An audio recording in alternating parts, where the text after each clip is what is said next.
2020-এর জানুয়ারির দিকে আশুলিয়াতে একটি জঙ্গি হামলা হয়েছিল। তো ওখানে ওই হামলায় যাদেরকে গ্রেফতার হয়েছে এবং যারা সেই হামলায় অংশগ্রহণ করেছিল, এই ধরনের 2 জন জঙ্গিকে আমরা খুঁজছিলাম খুব জোরালোভাবে, কারণ আমাদের কাছে এই ধরনের সংবাদ ছিল যে কোনো সময় তারা তাদের সুবিধামতো জায়গায় আরেকটি হামলা করতে পারে। তাদের মধ্যে একজনের নাম হলো তানভীর, আরেকজনের নাম হলো জাকারিয়া জামিল।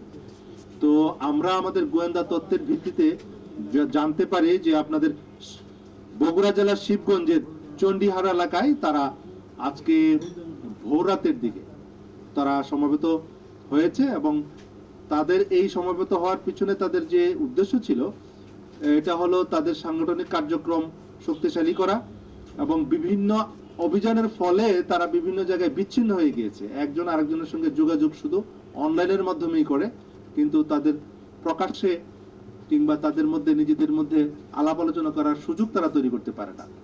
তো ওই ধরনের চিন্তা ভাবনা থেকে তারা এসে এখানে সমবেত হয়েছে। গোয়েন্দা পুলিশের তথ্যের ভিত্তিতে বগুড়া ডিবি সেখানে অভিযান পরিচালনা করেছে। অভিযান পরিচালনা করে 4 জনকে আমরা গ্রেফতার করতে সক্ষম হয়েছি। এই 4 জনের কাছ থেকে আমরা একটি বিদেশি পিস্তল উদ্ধার করেছি, 2 রাউন্ড গুলি, তার মধ্যে আরেকটি রয়েছে একটি শুটার গান, 1 কেজি গান পাউডার এবং জেহাদি বই, এগুলি সহ তাদেরকে ওখান থেকে গ্রেফতার করে।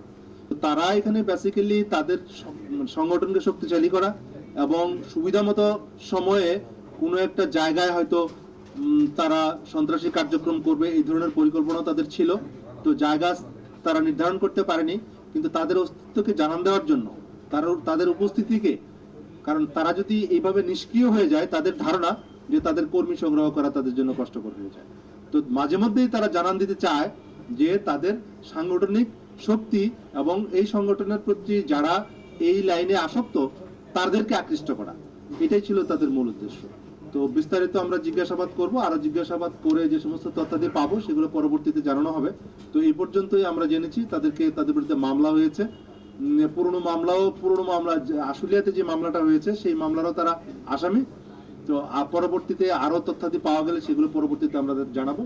তো আমাদের তদন্ত কার্যক্রম এবং জিজ্ঞাসাবাদ, আমরা মামলায় তাদেরকে ফরওয়ার্ড করে রিমান্ডে নিয়ে আসবো, জিজ্ঞাসাবাদ করব, আমরা আর বাকি তথ্য উদ্ঘাটনের চেষ্টা করবো।